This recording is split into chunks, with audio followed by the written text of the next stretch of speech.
Hello friends, स्वागत है आप सभी का हमारे YouTube channel UK triple S C with N K पर।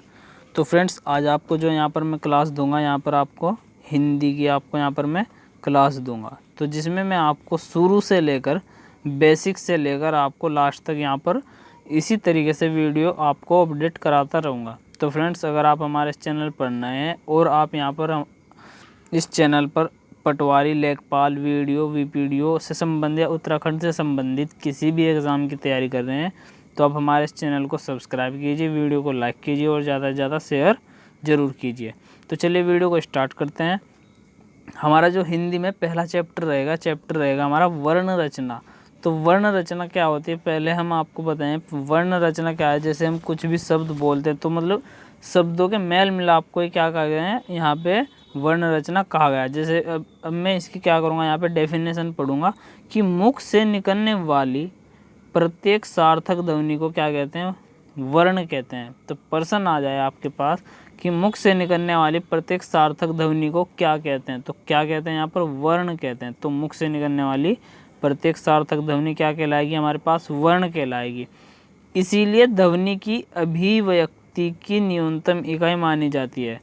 तो प्रश्न यहाँ से भी हमारे पास सेकंड प्रश्न बनेगा कि ध्वनि की अभिव्यक्ति की न्यूनतम इकाई मानी जाती है। तो न्यूनतम इकाई किसे मानी जाती है, यहाँ पे वर्ण रचना को ही मानी जाती है। और मुख से निकलने वाली प्रत्येक सार्थक ध्वनि को क्या कहते हैं, हम वर्ण बोलते हैं।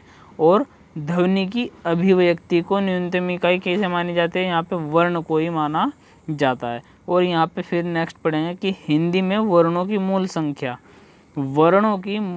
यहाँ पे कितनी है, 44 है। तो कितनी है यहाँ पे वर्णों की मूल संख्या 44 है। और कुल संख्या कितनी होती है, इनकी 52।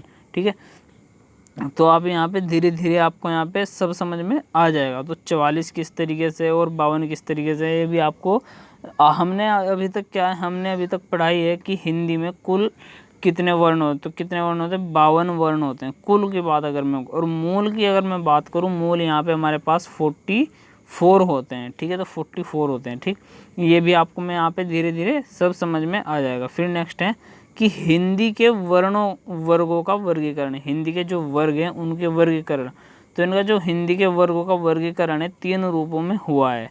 नंबर 1, उच्चारण स्थान के आधार पर। किसके, उच्चारण स्थान के आधार पर। नंबर 2, वायु संवेग के आधार पर। नंबर 3, तारत्व के आधार पर। ठीक है, तो आप प्रश्न आ जाए आपके पास कि हिंदी के वर्गों का वर्गीकरण कितने रूपों में किया गया, या हम बोल सकते हैं कि हिंदी के वर्गों का वर्गीकरण कितने रूपों में किया गया है, या इसके कौन कौन से रूप है। तो यहाँ पे आपको ऑप्शन बेस भी दे सकता है कि उच्चारण स्थान के आधार पर, वायु संवेग के आधार पर और तारत्व के आधार पर।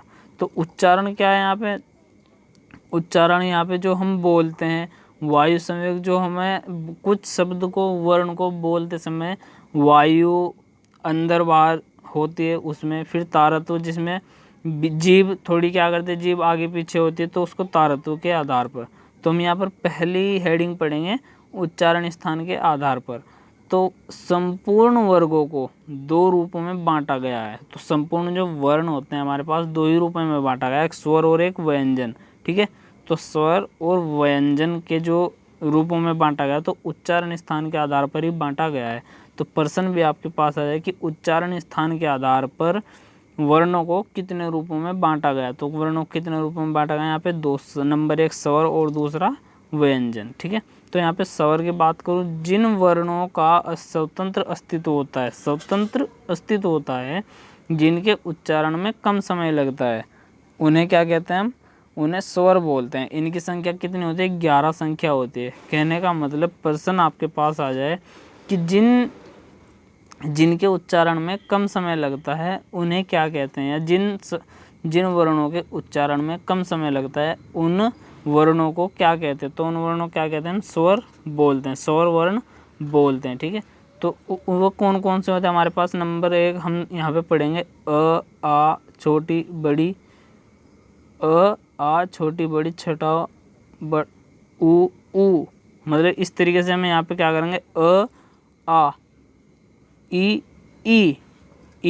ई मतलब यहाँ पे क्या है, जब हम ई बोलेंगे यहाँ पे हम थोड़ी कम आवाज़ निकालेंगे, और जब बड़ी ई बोलेंगे तो ई थोड़ा अंदर को आवाज़ दबा के बाहर निकालते तो ई, और फिर ऊ ऊ और ऊ। इस तरीके से थोड़ा सा बस बोलने का ही फ़र्क है और कुछ नहीं है यहाँ पे। री ए ऐ ओ औ, ठीक है। तो इस तरीके से हमें क्या है यहाँ पे थोड़ा सा बस हिंदी में इन्हीं वर्णों को हमें बोलना सीखना है, ठीक है। तो जब हम इनको सीख जाएं हमें इनकी पहचान भी हो जाएगी कि कौन इनमें छोटा है और कौन बड़ा है, ठीक है।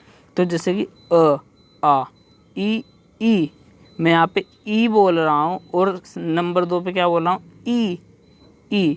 तो थोड़ी सी बस आवाज़ का ही फ़र्क है और कुछ नहीं यहाँ पे। और फिर नेक्स्ट है ऊ री ए ऐ ओ औ। इस तरीके से इनको हम यहाँ पर पढ़ते हैं, ठीक है। फिर नेक्स्ट है कि स्वर वर्ण के भेद। तो स्वर वर्ण के भेद जो होते हैं, मुख्य कितने भेद होते हैं, स्वर वर्णों के मुख्य 2 भेद होते हैं और कुल हमारे पास 4 होते हैं। तो स्वर वर्ण के कुल आपको मैं बताऊँ, नंबर 1 हस्र स्वर। हस्र स्वर को हम मूल स्वर और लघु स्वर भी कहते हैं, ठीक है। तो प्रश्न आपके पास आया कि हस्र स्वर, मूल स्वर, लघु स्वर, तो ये सभी के सभी क्या होते हैं, सभी के सभी एक होते हैं, ठीक है। तो हस्र स्वर आ जाए, मूल स्वर आ जाए, लघु स्वर आ जाए, इनमें आप कंफ्यूज मत होना। तो ये सभी क्या हैं, ये सिर्फ एक ही हैं, तो इनके नाम अलग अलग रखे गए हैं, ठीक है। फिर नेक्स्ट है हमारे पास दीर्घ स्वर। तो क्या है यहाँ पे, दीर्घ स्वर। दीर्घ स्वर को सजातीय स्वर भी कहा गया है। तो क्या कहा गया है, दीर्घ स्वर को सजातीय स्वर भी कहा गया है। फिर नंबर 3 है संयुक्त स्वर। इनके बारे में मैं आपको आगे चलकर बताऊंगा कि हस्र स्वर कौन से होते हैं, दीर्घ स्वर कौन से होते हैं, संयुक्त स्वर कौन से होते हैं। फिर आते हैं नंबर 4 पे प्लुत स्वर। कौन सा आएगा हमारे पास, प्लुत स्वर आएगा, ठीक है। तो नोट करके यहाँ पे देखिए, नोट करके कुछ विद्वान संयुक्त स्वर और दीर्घ स्वर को एक साथ जोड़ करके स्वर वर्णों के भेद कुल कितने मानते हैं, 3 भेद मानते हैं। तो कितने भेद मानते हैं, कुल 3 भेद मानते हैं। तो कुछ विद्वान जो है संयुक्त स्वर और दीर्घ स्वर को एक साथ जोड़ के, संयुक्त को और दीर्घ को एक साथ जोड़ के क्या मानते हैं, यहाँ पे 3 भेद मानते हैं। परंतु स्वर वर्णों के कुल कितने भेद मानने चाहिए, यहाँ पे 4 भेद मानने चाहिए। स्वर वर्णों के 4 भेद यहाँ पर मानने चाहिए। तो स्वर वर्ण जैसे यहाँ पे 4 भेद मैंने आपको बताया, ठीक है, इस तरीके से। फिर नेक्स्ट आएगा हस्र स्वर। हस्र स्वर, तो हस्र स्वर कौन कौन से होते हैं वो अभी आपको यहाँ पे बताऊँ। हस्र स्वर जिन स्वर वर्णों के उच्चारण में सबसे कम या अत्यंत कम समय लगे उन्हें हस्र स्वर कहते हैं। इनकी संख्या 4 होती है। अ ई उ री, अ ई उ री, ये सब क्या है, सब के सब क्या हैं, छोटे अक्षर होते हैं। अ आई में, अ ई उ में, तो अ ई उ री, तो अ ई उ री क्या हो गए, हस्र स्वर हो गए। और हस्र स्वर को हम क्या बोलते हैं, यहाँ पे हस्र स्वर को ही मूल स्वर और लघु स्वर भी बोलते हैं, ठीक है। तो इनकी संख्या कितनी होती है, इनकी संख्या 4 ही होती है, ठीक है। तो इनकी संख्या हमारे पास 4 हो गई। फिर नेक्स्ट आएगा हमारे पास, इसमें नोट करके थोड़ा है कि हस्र स्वर वर्णों को मूल स्वर वर्ण भी कहा जाता है, जो मैंने भी आपको ऊपर बताया। फिर नेक्स्ट है दीर्घ स्वर। इसके बारे में हम पढ़ेंगे। जिन स्वर वर्णों के उच्चारण में हस्र स्वर से 2 गुना, मतलब क्या, 2 गुना अधिक समय लगे, उसे हम क्या कहते हैं, दीर्घ स्वर कहते हैं। दीर्घ स्वर क्या है, यहाँ पे दीर्घ स्वर जब बोलें, इनकी जो मूल संख्या होती है, मूल संख्या कितनी होती है इनकी, 3 होती है। और कुल कितने होते हैं, 7 तरीके से होते हैं। कुल कितने होंगे, 7। और मूल संख्या, जो दीर्घ स्वर की मूल संख्या, अगर प्रश्न आया कि दीर्घ स्वर की मूल संख्या कितनी होती है, तो दीर्घ स्वर की मूल संख्या 3 होती है। आ ई उ, क्या होगी, आ ई उ। तो मूल संख्या यहाँ पे 3 है और जो कुल संख्या होगी इसकी यहाँ पे 7 होती है। तो कितने होते हैं यहाँ पे, 7, ठीक है। तो आपको ये याद रखना है कि जो इनकी संख्या होती है 7 होती है। और 7 कौन कौन सी होती है, वो 7 हमारे पास कौन कौन सी रहेगी यहाँ पे, जैसे मैं आपको बताऊँ, हमारे पास जो मूल में आया आ, ठीक, तो हमारे पास जो कुल में आएगा जैसे अ, ठीक, आ हमारे पास आ गया, अब आएगा ई, फिर ई आ गया, फिर ऊ, फिर हमारे पास आया फिर री, फिर ए ऐ, ठीक, इस तरीके से हमारे पास ये चलते जाएंगे, ठीक है। तो इस तरीके से हमारे पास जो है दीर्घ स्वर होते हैं। जैसे अब मैं आपको बताऊं, अ, ई, उ, री, ए और ऐ, ए और ऐ। तो ये हमारे पास कौन से हो गए, कुल 7 स्वर हो गए। कौन से, दीर्घ स्वर में कुल स्वर कितने हो गए, 7 हो गए। और हमारे पास मूल स्वर कितने हो गए, 3 हमारे पास मूल स्वर हो गए। फिर नेक्स्ट है हमारे पास कि संयुक्त स्वर। तो संयुक्त स्वर के बारे में आपको मैं बताऊं, काफ़ी बार प्रश्न भी आया हुआ है कि संयुक्त स्वर पहचानिए या निम्न में संयुक्त स्वर कौन सा है। तो हमारे पास क्या, जो शब्द 2 शब्दों से मिलकर बने होते हैं उन्हें हम क्या कहते हैं, संयुक्त स्वर कहते हैं। जैसे जो स्वर वर्ण 2 स्वर वर्णों से मिलकर बने होते हैं उन्हें हम संयुक्त स्वर कहते हैं। इनकी संख्या 4 होती है। जैसे ए ऐ ओ औ, क्या है, ए ऐ ओ और औ, ठीक है। तो हमारे पास इनकी संख्या कितनी होती है, 4। अब इन्हें क्या है, जिस तरीके से हम इन्हें करेंगे, तो ए को हम किस तरीके से, या तो अ प्लस ई करेंगे तो हमारे पास ए ही बनेगा, या हम आ प्लस ई करेंगे ई, तो हमारे पास तब भी यही बनेगा। फिर नेक्स्ट है ऐ, ऐ को हम ए प्लस अ प्लस ऐ करेंगे तो हमारे पास ए बनेगा। और इस तरीके से आ प्लस ए करेंगे तो क्या बनेगा, तब भी हमारे पास ए बनेगा, ठीक है।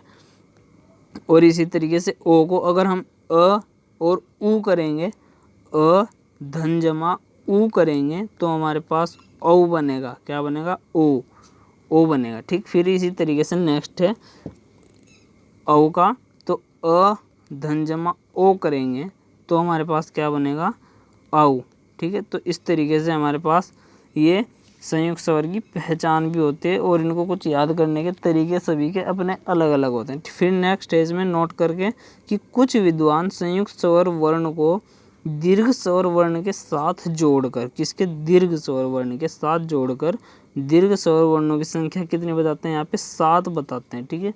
तो यहाँ पे आपको जो है आज की वीडियो इतनी ही कराऊंगा मैं आपको। तो नेक्स्ट वीडियो में आपको मैं यहाँ पर प्लुत स्वर वर्ण कराऊंगा, तो उससे आगे का जितना भी हमारा रहेगा वो आपको कराऊंगा। तो फ्रेंड्स, आप इस वीडियो को ज़्यादा से ज़्यादा शेयर कीजिए, लाइक कीजिए और चैनल को सब्सक्राइब जरूर कीजिए। और साथ ही साथ इन सभी को आप अपनी नोटबुक में नोट जरूर कीजिए। धन्यवाद।